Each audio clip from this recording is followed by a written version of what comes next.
Welcome to Mindsprout, and Tether, let's dive straight into Cavalier Poets, an essential feature of the Caroline Age. So picture this. You're living in an England that is just completely torn apart by war. The whole country's fabric is being ripped to shreds. What do you do? Well, in the middle of all that chaos, this group of poets pops up, and instead of writing about all the darkness, they decide to, turn up the light. These were the Cavalier Poets. Okay, so to really get why their poetry, which was all about pleasure, was such a big deal, we've got to understand the crisis they were living in. I mean, their celebration, it was basically a form of rebellion. All right, so here's the quick and dirty timeline. Under King James I, things were, tense. Yeah, but mostly under control. But then his son, Charles I, gets the throne in 1625, and things go downhill fast. Charles was a big believer in the divine right of kings, and he actually ruled for 11 years without even calling a parliament. That, plus a ton of religious fighting, just pushed the whole kingdom right to the edge. And boom, by 1642, England is in the middle of a brutal civil war. And it's right in the middle of this mess that our poets show up. Now, these guys weren't just sitting in a quiet room writing. No way. They were right in the thick of it, and their whole philosophy was a direct answer to the danger all around them. So who were they? Let's meet them. So, the Cavaliers were, above all else, royalists. They were fiercely loyal to a king who was, frankly, losing his grip. They were usually aristocrats, well-off, well-educated guys hanging around the court. And they really looked up to this great poet, Ben Jonson. So much so, they called themselves the Sons of Ben. They wanted their poetry to be like his, elegant, witty, and honestly, just a pleasure to read. They weren't trying to write some dense, confusing puzzle. They wanted to entertain. Okay, the one big idea that fueled everything they wrote was carpe diem. You've heard it, right? Seize the day. For them, this was everything. In a world where your life, your home, your entire future could vanish tomorrow, they said you have to embrace right now. And this wasn't just about throwing parties, It was a political jab at their rivals, the Puritans, who were all about austerity and seriousness and were gaining a ton of power. So, what did this whole seize the day thing actually sound like on the page? Let's take a look at the poems themselves. You'll see they're just packed with love, honor, and this really defiant kind of joy. This might just be the most famous Carpe Diem line in all of English literature. Gather ye rosebuds while ye may. Robert Herrick isn't being subtle here, is he? He's basically shouting, hey, you're young and beautiful now, but that's not going to last forever. Time is always ticking away. So don't just sit there. Go live, go love, get married. It's this super urgent plea to do something before it's too late. And this one, wow, this perfectly shows the link between their art and their politics. Richard Lovelace wrote these lines while he was literally in prison for supporting the king. And what he's saying is that real freedom isn't about where your body is, it's about your mind. As long as he can love and his spirit is free, no jail cell can hold him. I mean, what a powerful statement about resilience. And then there's the razor-sharp wit of Sir John Suckling. Why so pale and wan, fond lover? He's basically teasing a friend who's all mopey and sad over a girl. Suckling's advice is so blunt, it's almost funny. He's like, look, if she didn't like you when you were looking good, what makes you think she's gonna fall for you now that you look like a mess? It just perfectly captures that Cavalier vibe. Laid back, a little arrogant, but totally charming. Now, to really get what made the Cavaliers so special, it helps to know who they weren't trying to be. At the exact same time, there was another huge poetic movement going on, the metaphysical poets. Okay, think of it like this. If the Cavaliers were at the party, focused on the people, the music, the fun, the metaphysical poets, guys like John Donne, were in the quiet room next door, thinking about their soul. Cavaliers wrote about society and love with this beautiful clarity. Metaphysicals, on the other hand, were tackling these huge, complex spiritual questions with these wild intellectual arguments. This table really lays it all out, doesn't it? Just look at the core themes. The Cavaliers are all about carpe diem, seize the day. The metaphysicals, they're often more focused on memento mori, remember you will die. So one is a celebration of life, the other is a preparation for what comes next. And the tone? Totally different. Cavaliers are light, witty, entertaining. Metaphysicals are serious, deep, and they really make you think. So, in the end, the war was lost. The king was actually executed. The Cavaliers were on the losing side. But their poetry? It didn't just vanish. It left behind this incredible legacy that, honestly, still speaks to us today. And here's the key thing to remember. When their whole world was collapsing, the Cavaliers didn't just give up. They didn't write poems of despair.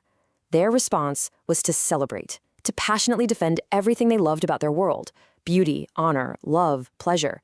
They literally chose to celebrate life while staring death right in the face. And let's end with one last blast of that classic Cavalier wit. This is Suckling again, with his famously cynical take on love. If of herself she will not love, nothing can make her, the devil take her. I mean, you can't get more blunt than that. If she's not into you, nothing's gonna work, so just let it go. It's the perfect little summary of their witty, no-nonsense approach to everything. The Cavaliers lived through one of the most chaotic times in history, and they answered this question with their poetry and their lives. And their work kind of forces us to ask ourselves the same thing. In our own uncertain times, what's worth celebrating? When things get tough, what do we choose to hold on to? What are the parts of life that are so precious, they're worth celebrating, no matter what? Way, way before celebrity stan culture and online fandoms, there was a completely different kind of creative community. Today, we're going to jump back in time to explore what might just be the very first one. So, what was the coolest club of the 17th century? And I want you to forget about secret societies or stuffy royal courts. The real answer? Well, it involves a ton of poetry, some groundbreaking plays, and a whole lot of tavern talk. Think about it like this. Before we had social media to connect, the local tavern was kind of like the town square and the group chat all rolled into one. And long before we had influencers, you had the tribe of Ben, a whole group of creatives that formed around one single larger-than-life personality.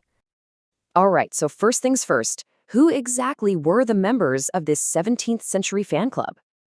They actually called themselves the Sons of Ben, and they were this group of writers, all active in the early 1600s, who were just completely captivated by the poet and playwright Ben Jonson. But listen, this wasn't just simple admiration. Oh no, they were actively studying and adopting his entire artistic philosophy and style. So, that begs the question, who was this man at the center of it all? Let's talk about the man himself, Ben Jonson. Jonson wasn't just some writer. The guy was a force of nature. He was the absolute gravitational center of this whole literary world. His personality, his talent, it was so powerful that he basically pulled an entire generation of poets and playwrights right into his orbit. And, his influence wasn't just about one thing. His followers admired his whole artistic philosophy. They tried to copy his classical, super elegant style of poetry, and they were just blown away by his distinctive and often pretty satirical plays.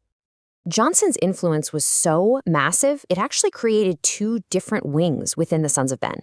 You had the poets on one side and the playwrights on the other.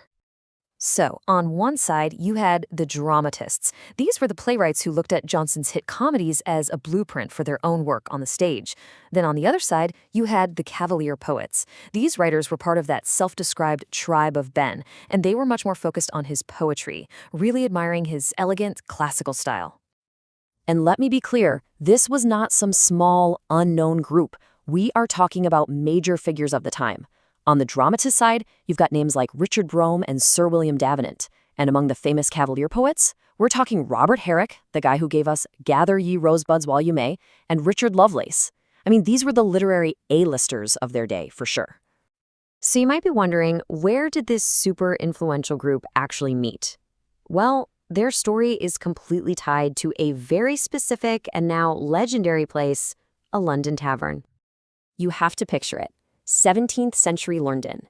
The absolute hub of creative energy was the city's lively taverns. This is where ideas were being thrown around, friendships were being made, and some seriously intense literary debates were going down. But they didn't just meet up at any old pub. Nope. They had a headquarters. One tavern in particular became their spot, the Devil's Tavern, right near the legal district of Temple Bar. And even inside the Devil Tavern, they had their own exclusive clubhouse. They would get together in a private room called the Apollo Room, and they basically turned it into the epicenter of London's entire literary scene. Now, this is what makes them so unique. This wasn't just a casual get-together with friends. They had a formal, written code of conduct. Jonson himself wrote out a code of conduct for their meetings. It was known by its fancy Latin title, the Leges Conviviales, which basically translates to the rules of conviviality or the rules of the feast. And this right here, this elevated their hangouts into something way more official. And get this, they took this code incredibly seriously. These weren't just some suggestions they talked about. Jonson had them engraved on a marble slab and installed it right over the mantelpiece in the Apollo room. I mean, can you imagine? It was written in classical Latin, modeled on ancient Roman poets, and these rules for good conversation and creativity became so famous, they were still being reprinted 100 years later. So here's the crucial takeaway. The Sons of Ben were so much more than a simple fan club. They were a highly organized creative community. They had a clear leader in Ben Jonson, a dedicated clubhouse in the Apollo room, and a formal written code to guide them. All of this really makes you wonder, doesn't it? If you were to create a set of rules for a gathering of artists or writers or creators today, what would your rules of conviviality be? What would you engrave on the wall?